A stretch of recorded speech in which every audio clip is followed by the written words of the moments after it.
Hi, everybody. Matt Sweetwood here, enjoying a lovely Sunday evening from my apartment in Lower Manhattan. It is Mother's Day, and so I want to start by wishing all of the moms out there a very happy Mother's Day. I hope that we had a very meaningful and a really happy day with our families today. I'm sure we all did lots of really fun things. Hey, Peter Ewan, long time no speak. How you been? Um, in any event, today's a really meaningful day. It's an opportunity to celebrate our moms and what they do for us. One of the topic that I want to talk about today is what happens in families where there actually is no mom, like in the family that I had. But before I do that, let me talk a little bit about what I plan on doing here. So I'm holding this this live broadcast. I'm going to do this every Sunday night, 8 o'clock Eastern time, and this is really the beginning of the start of my book. So a lot of you that know me know that I've been writing a book, and my book is almost done. It's at a publisher right now, so I'm very excited about the opportunity for that book. And the book right now is going to be called Man Up, and it's my memoir. It's my journey through many years on this earth, raising 5 kids as a single dad, and running a business, and through the trials and tribulations and the learning and all sorts of things like that. And I'm going to take some of those topics, and I'm going to take some of the things that we've learned along the way and some of the lessons, and I'm going to try to pass them on to you. And when you go write a book like that, the book is probably 2.5 years in the making. A lot of work went into the book. A lot of thought went into the book. A lot of crystallizing of my thoughts. If you go to my website, msweetwood.com, you'll see that I have, 70, 80 articles that I've written there on all sorts of topics about life and parenting and divorce, dating, and, philosophy and things like that. And the book is a little bit of a compilation of that. So I'm going to really use this broadcast time, this time every Sunday night, to share a little bit of my thinking and a little bit of my thoughts along the way. So before I do, actually, I got a bunch of you out there. So let me ask you, Michael Randazzo, thanks for joining. What did you do for Mother's Day today? Tell me. Or anybody out there want to volunteer what they've done for Mother's Day? I'd really like to hear from you guys and see what it is that you did for your Mother's Day today. And then I'll share a little bit of that. So while people are thinking about that, hey Penny, how you doing? What did you do for Mother's Day, Penny? Tell me. Somebody tell me out there what they did. In any event, today I actually had a really nice day around town. I spent time around town and ended up going to dinner with my daughter tonight. But one of the issues that we face, particularly for families without mothers, is that you tend to feel funny on Mother's Day. Like, what are you supposed to do? Do you tell? Because people ask, what are you doing for Mother's Day? What did you do for your mom? What are you supposed to say? My mom's not around, or something like that. And really what I always like to do is keep perspective on it, in that Mother's Day in some respects is like a Hallmark holiday. It's a little bit of a made-up holiday. Important, obviously, we want to celebrate moms. But in my case, I'm the dad, I'm the mom too. Actually, I made up a term today, like if you combine mom and dad, that makes me mad. And I don't mean mad like angry. It probably makes me a little crazy. But so I'm going to be a mad. That's what I'm going to be, which is a mother and a dad. I don't know. It's kind of funny. I thought it was funny when I did it. So, right? You went out to, so Penny says she went out to eat and you thought about your mom. Where'd you go eat, Penny? Someplace good, I hope. Right? And then Lisa, you said there's nothing over the past every day she was alive, it was Mother's Day. I love that sentiment. I'm actually going to give, wait, can I do a love on that sentiment? Absolutely right. That's right. Every day that your mom's around. Now, my mom's not around. She hasn't, she passed away, I think it was like 2006, so that's almost 10 years ago. And obviously on Mother's Day, we think about it. When I was a kid, I actually used to, since I was the youngest, there were many times I was stuck in the house with her. I would make her breakfast, and I would bring her breakfast in bed. And I used to actually draw cards. Like back in the day, there was no internet or computer where you could design something in order. So I would actually go get a piece of paper, and I would have these multicolored markers, and I would make her my own Mother's Day card. She really appreciated that. That was like the thing she liked the most. And then we would all get together, and we would go out to eat and stuff like that, and so on. And of course, Penny, you went out to Italian. You live in New Jersey. What else is there to go out to in New Jersey, right? You go out. Anybody else want to tell me what they did for Mother's Day? Kind of funny, right? So in any event, one of the things that I really want to, talk about is like, what should you feel when there's no mom around? We had to face this actually when the kids were young. I'm not talking about now. My kids are all in their 20s, so it's a little bit different now. But what do you do when your kids are young? So I'm going to give you a stat before I actually address that issue. And this is something that I bet a lot of you are not aware of, is that 1 in 4 single parent families in this country is headed by a man.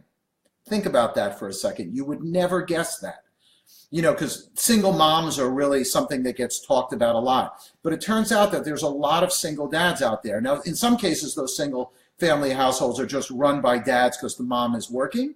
In today's world, that can totally happen. But in many cases, the mom is gone. And in our society, we don't talk about it. So Mother's Day comes around, and rather than hide in your house and sort of hide in shame, there's lots of things you can do. For example, celebrate dad like he's mom, right? If he's acting in the role of being dad and mom like me, the mad guy that I am, M-A-D, I don't know. Still finding that funny. Celebrate for him or do nothing. It doesn't really matter. But the key is to not let the day make you feel bad. And to me, that's really what it's about. Hey, Diane, nice to see you joining. Mark, good to see you too, right? Good to see you. Mark, I haven't seen you like in a long time. Go Devils. And Diane, you have to get here to New York sometime, right? And come visit me in New York. Anyway, so I think that if you're one of those families out there where there is no mom around, there's absolutely no reason to feel bad about that. There's nothing to feel bad about. In fact, you can celebrate it. It doesn't really matter. These are just holidays out there. Go have a good time. It's about the experience. So whatever you want to do on that day, whatever you feel like doing, it's great. The most important thing is not to get down and not use the day as a day to feel down about things. Because if you do that, you basically lost the day. And time and experience you can never get back. You can't get back the day. So make Mother's Day a day that's really not a painful one for you. You shouldn't be focusing on the negative. Look, if the mom has passed away, we try to, I think really Lisa said it really well, and I think Penny said it really well, is you try to think of their memory positively if mom is not around. If you're in a family where the dad is the head of the household and the mom has left or the mom is gone, there's 2 things you can do. You can either just sort of, let's not focus on the fact that she's left and there's no mom in the house. There's no need to do that. Let's focus on the positives in our life. And if you have good memories with her, recall the good memories. I'll actually bring a little bit of spiritual side into this. Because in our case, in our family, we can recall some, very, very difficult memories with the children's mom. And we could hold a lot of animosity.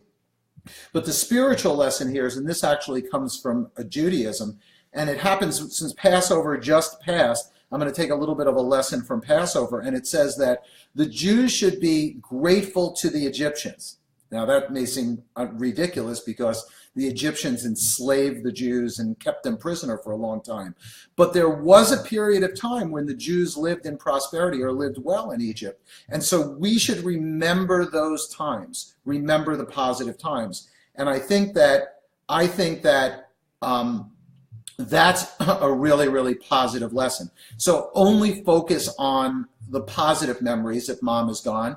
And don't focus on the negative. How does that really help? It sort of falls under a philosophy I talk about a lot, which is don't recall painful moments. If you have painful moments in your life, there's no sense recalling them and reliving the pain. Absolutely no reason to do that. If you learned a lesson from it, you recall the lesson. Like if you were with bad people, you say, okay, I'm not going to be with bad people, and this is what I learned. But recalling painful parts of the past actually serves no purpose. Hey, Amanda. You have 2 cats, and they're your babies. Okay, celebrate with your cats. Just do me a favor, by the way. Just don't post pictures of the cats. I have a social media thing, and since, Amanda, you are a social media influencer yourself, You don't want to be the lady that posts about cats. But enjoy your cats all you want. And Nick, hey, welcome Nick. You were with your 3 children and you went to your brother's house. And your wife passed away 19 in childbirth. You see, here's a great example. And he's talking about his wife saying she was a wonderful person and a great mom.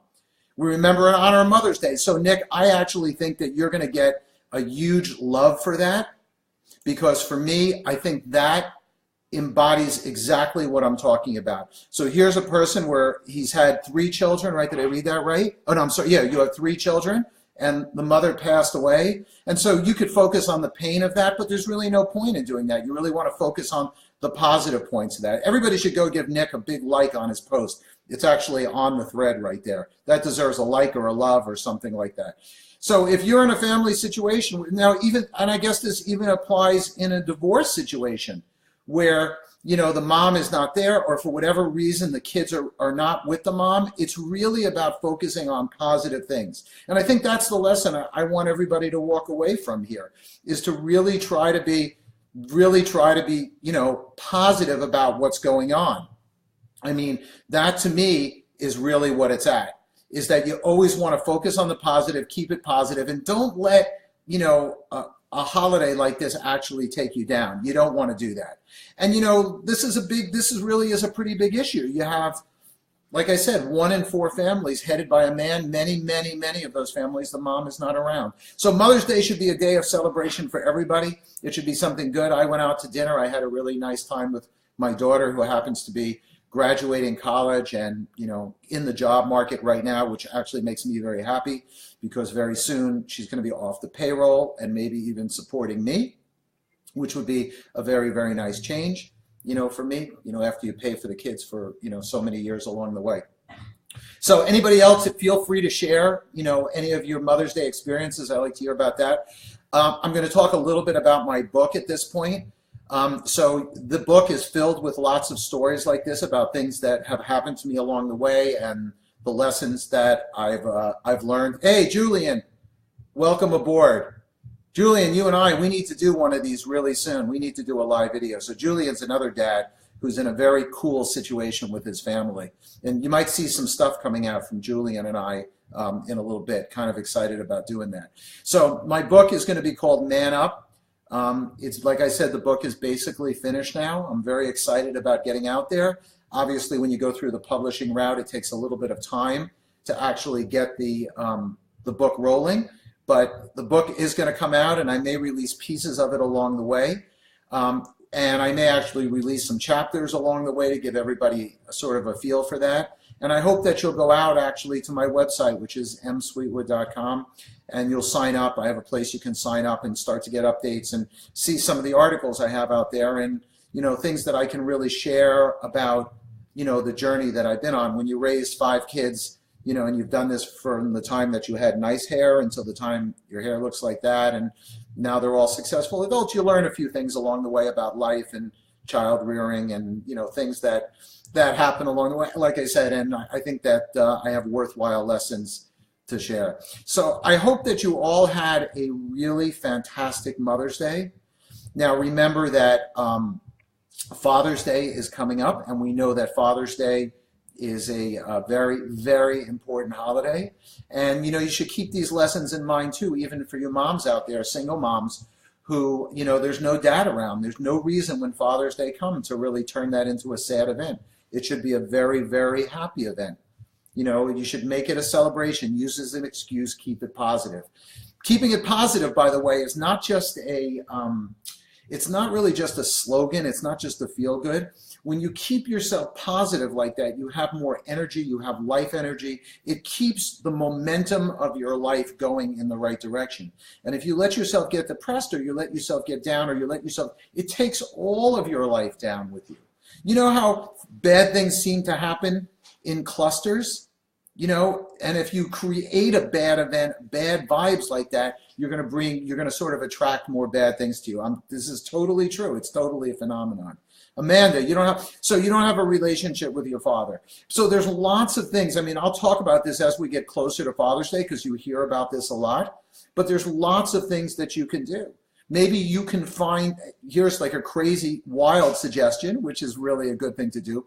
Maybe you can have, maybe Amanda, maybe you can find a child that doesn't have a father or doesn't have a mother, and on that day, you can be like a big brother or a big sister to them. Imagine doing that. Imagine how that would make you feel at the end of the day.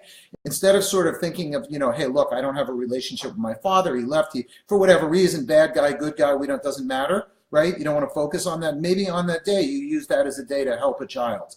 I know that one of the other principles that I talk about a lot is, if you're feeling bad about a particular issue, listen to this, because this is spiritual again. It actually comes from the Torah, the Talmud, or something like that. Very, very spiritual thing, which is, if you're feeling down about a particular thing, like let's say you're feeling bad about not having a dad around Mother's Day, a mother around Mother's Day, or a dad around Father's Day, or whatever the case is, if you go and you help somebody else with that particular same issue, it will dramatically improve your own position, your own attitude, and your own feelings. And that, to me, is a fundamental way of living. It's doing a mitzvah. It's doing a good deed for other people. So if you're a person that doesn't have a dad, and you don't have a relationship with your dad, go find somebody who's in a similar position for whatever reason and help them with their relationship. Be a big brother, be a big sister, talk to them about it, counsel them, comfort them. And I promise that if you do that, you're going to fundamentally change your own feelings on that day. Helping somebody is just, it's a transformative. It's completely transformative. So I hope you enjoyed this little talk today. I'd like, as time goes on, for people to, participate a little bit more. I'm going to ask a few questions. Thanks, Nick. I appreciate your good wishes on the book. I've actually shown a few people pieces of the book, and I've had very, very good reaction to it. I'm a little bit surprised myself, at how good it came out. I know that modesty is, it should have a little more modesty about it, but I'm really very pleased with the transformative effect that it's had for the few people that have actually seen parts of it. And I hope that it really is going to make a big difference in people's life. Man up, if you go, like I said, onto my website, msweetwood.com, you'll see there's lots of articles there. If you go to the top where it talks about articles, you sign up for the blog. But if you see there's articles, there's tons of articles on my spiritual journey that I've been through, the articles on parenting and fatherhood and single parenting, and lots of other stuff. Though I will tell you, I'll give you a little funny anecdote, which is, hey, Melissa, I'm going to actually answer your question in a sec. And I will tell you, by the way, that a couple of my kids are out there actually watching right now, which is really gratifying. So I'm going to say to my kids out there, Happy Mother's Day. Okay? Happy Mother's Day to my kids from your mom and your dad. I'm calling myself a mad now. But I won't call them out because I don't want to embarrass them on my timeline. It's not cool to do that. So what I was saying was, so I'll tell you a little funny. This is for, there's a few people that are watching now that are actually into social media. So I've written in the last 2.5 years, or I've produced almost 100 or 120 pieces of content. And the article that is most viewed on my website is the 7 reasons why it's better to date single dads. Now, I found that very humorous because I've written some very deep articles, deep transformative articles which teach people about life and everything. But of course, the article that has the most views on my site are the 7 reasons to date a single dad. I wrote that from my heart, having been out in the dating world and having to face some of the things out there that I've had. It's a pretty cool article. You can go check that. And apparently dating seems to generate tons and tons of interest out there, because I just wrote an article on 10 reasons why you should end relationships with people. And I published this article on a platform called the Thought Catalog. I actually posted this on my Facebook wall a little while ago. And they completely, some 24-year-old editor took my article on my life understanding of relationships, and edited down into just the 10 points and said the 10 reasons why you shouldn't date somebody. So they turned a deep article over relationships, all kinds of relationships with friends and family and coworkers and romantic relationships, and they stripped it down into only a dating article. And I was a little bit upset about it, not so upset, I don't really care that much. But they edited it into nothing. I kind of made fun of it, and then of course the editor was a little smarter than me, 24-year-old, and the article went viral. It has 26,000 shares on the Thought Catalog now, so I guess maybe they knew better what they were doing. But I prefer the larger version. Yes, Amanda, I have actually a pretty amazing view out there. Would you guys like to see the view out my window? Hey, thank you, Virag, for posting my article on the... Virag is my executive assistant and my marketing manager, and she actually just posted the article from the Thought Catalog on the timeline for those of you that actually want to see it. I'm going to show you the view, and then Melissa, I'm going to answer your question out there. So excuse the, let's see if I can get this. Okay, so you can see there's actually a sunset going on out there, right? You see it? And that's actually up the West Side Highway, right? Pretty beautiful out there. I won't do that long because I'm probably making you all a little bit dizzy. In any event, let's put that down a little bit. So Melissa asked a very, very sensitive question, and I'm going to be really careful about how I answer this. And she said that, you know, her mother has early onset Alzheimer's, and you know, she can no longer be a mom, and you know, what do you do? And I think the question really has two parts to it. That's really the way that I'll dissect the question. The first is, what do you do for the mom? Now, I'm not a doctor, I'm not a medical expert, but I think it seems pretty obvious that if she has some understanding that it's Mother's Day, I think you still want to make her feel good. Make her feel as good as you can. I would say to you that you should have a Mother's Day celebration anyway. Bring her a cake, you should do whatever it is that makes her happy, because even in that little moment, if you can provide some joy and happiness to her, so even if she doesn't remember it afterwards, even if she doesn't remember it right away, even if she gets upset with you at the moment, I still think it's worth doing that. And then there's another aspect of it, and without getting too morbid, this has to do with, you know, why you have a funeral, and in Judaism, why you sit Shiva or why you mourn like that. It's not for the person who's passed, it's for the people that are living. And I think that even though your mom is in that condition, to gather around her and celebrate the great memories in her life, I think is going to bring you a lot of comfort. I'm going to give a love to Melissa for that actual question. And so I think doing that, you know, reliving the really great moments from her life and reliving those memories, and with her, I think is good for the people that's there, and it's even good for you. And once again, Melissa, you can also focus on, you know, what I talked about before, which is if you focus on the disease and you focus on her condition right now, it's very, very negative, and that's not going to serve you any purpose, and it's not really going to help her. So you want to focus on the positive. Just totally focus on the positive. The positive is something that you can do for her right now to provide her with comfort or happiness, anything that you can do. And then the other part is to actually make yourself and anybody who's around you feel good about it. I mean, just focus on that. I'm sure she had a very long life. I'm sure lots of things happened in her life. So you really, really want to focus on that. And maybe just as an exercise, maybe on the Mother's Day, you should take out pictures.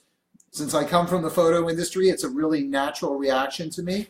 I think that maybe what you should do is you should actually take out pictures, you know, of things that happened in the past. Share them with her. Maybe she'll remember, maybe she won't. But you can relive them. You can relive the memories, you know, and you want to make every moment with her that you can actually, you know, make count for you. I think that's just a wonderful question, because I think that's a question, you know, and that's something that people face all the time. You know, I think you just want to always, and I always say this, just keep it as absolutely positive as you can. Positive, right? And Amanda, I really appreciate your comment on that too. So Amanda talked about a condition that she has, and it's a positive approach that's really saved her. And you know, I want you to know, I don't usually like to talk about this. I do talk about it in the book. But when I was going through difficulty, so in my situation, my kid's mom left us when the kids were very young. My youngest was 18 months old. My oldest was 8. Imagine being a guy. I was 32 years old. I had 5 little kids. The mother, I don't want to get into what the circumstance around because it's not really important on this call, but the kids were in a very, very bad place. I was left with this mess. I was scared out of my mind, and I started to feel sorry for myself. I started to focus on the negative. I started to focus on, look, I'm going to have an 18-year jail term. How am I going to raise these kids? Who's going to want to go out with me? Who's going to want to date me? How am I going to have a social life? How am I going to pay for all of this? This is terrible. This is the worst thing that ever happened to me. I'm in jail. And I did that for a long time, and I was having a daily pity party over it, feeling sorry for myself. And then I talk about this in the book, like how I got myself out of that. I really do. I talk about how I was able to pivot out of that. And it wasn't until that I was able to transform out of that attitude and keep a positive attitude about the incredibly difficult things that were going on in my life that I was able to man up. And I'm not saying that in a mean way, to man up. I'm not diminishing anybody, not diminishing somebody whose mom who has Alzheimer's and somebody who has a medical condition and the suffering that goes on. I understand that. But it really comes down to, when you were born, nobody said life was going to be easy, and no one said life was going to be fair. And so I found that the best things in my life came when I actually manned up, and I toughened up, and I realized that there are positive things in my life. I do that today. I sit there, everybody has tough days, and all I have to do on a very, very difficult day is just sit there and just remind myself that I have 5 healthy children. They're all in their 20s now. They're all super successful. They're all superstars. And so if things go wrong, something goes wrong at work, or somebody pisses me off, or I'm unhappy, I'm depressed, I'm lonely, whatever, I just actually focus on that. And this is really the lesson, the overall lesson for today on Mother's Day. And that's my message out there to single dads out there, or to anybody who doesn't have a mom around, or mom is sick, or whatever it is. Just really focus on the positive. I know it sounds so cliche when I say it, but I promise that if you actually go and do it, if you leave this video and you go do something positive, you go help somebody, you go do something positive with the memory of your mom, or do something positive with her, it's going to make a huge, huge, huge difference for you. It's going to.